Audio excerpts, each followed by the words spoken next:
Savannah doesn't like the thunder. Hey folks, it's Wednesday. Hey folks, it's Monday. It's Tuesday. It's Wednesday. It's Thursday. It's Friday.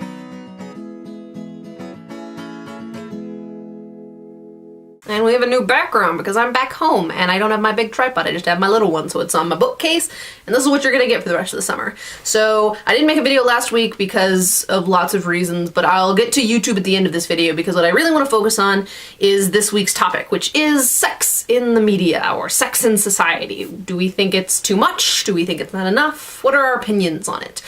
And I think that, as with most things, there are two sides to the coin. On the one side, having sex more prevalent in pop culture, for example, is actually a really healthy thing, or can be a really healthy thing. It promotes the idea that sex is no longer this shameful, sinful act that you only do after marriage for the express purpose of having children. You know, that's no longer the predominant worldview, and I'm not saying that's not a legitimate worldview, but I'm saying that it's not the overarching one. Having sex in the media allows people to recognize that sexuality is not shameful, regardless of what their sexuality is. And I think that promoting sex-positive imagery and discussion is going to be a lot more helpful for hormonal teenagers than abstinence-only education. That's not an opinion, that's a scientific fact. Providing kids with sex education and condoms is not going to make them have more sex. That there has never been a link there. But it has been proven that abstinence-only education often leads to higher rates of teen pregnancy. I'm just saying. More sex in the media means that it's no longer this weird stigmatized thing. If you want to have sex, go ahead. Just do it safely. And the more we have it in our media, the more we can communicate what safely means. Also, basically, the positives of having sex in the media and in pop culture comes down to the fact that it gives us language to have a dialogue, and it gets the knowledge out there because people are going to have sex, inevitably. And the more positive imagery we can show regarding that, the better everyone is going to be. However, there are some negatives to this sort of rise of sexual imagery in pop culture, and I'm not going to go the way you think I'm going. I'm going to go the way of sometimes sex-positive people are really, really horrible. Sexual representation in the media has done sort of the weird 180 that feminism has. At first, it was this really stigmatized thing that you were not a part of, or if you were a part of it, you probably weren't looked upon very fondly. But now it's gotten to the point where the people who do it or are a part of it are so prevalent that they're entitled.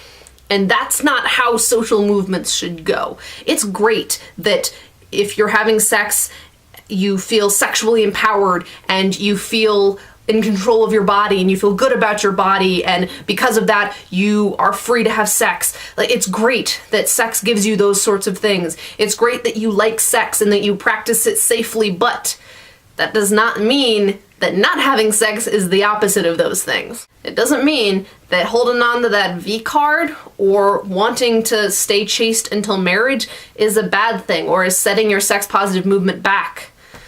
People have different worldviews, and if you want to have sex, have sex. But alternatively, if you don't want to have sex, don't. Slut shaming has gone down in modern times, not enough, obviously, but slut shaming is much less prevalent than it used to be.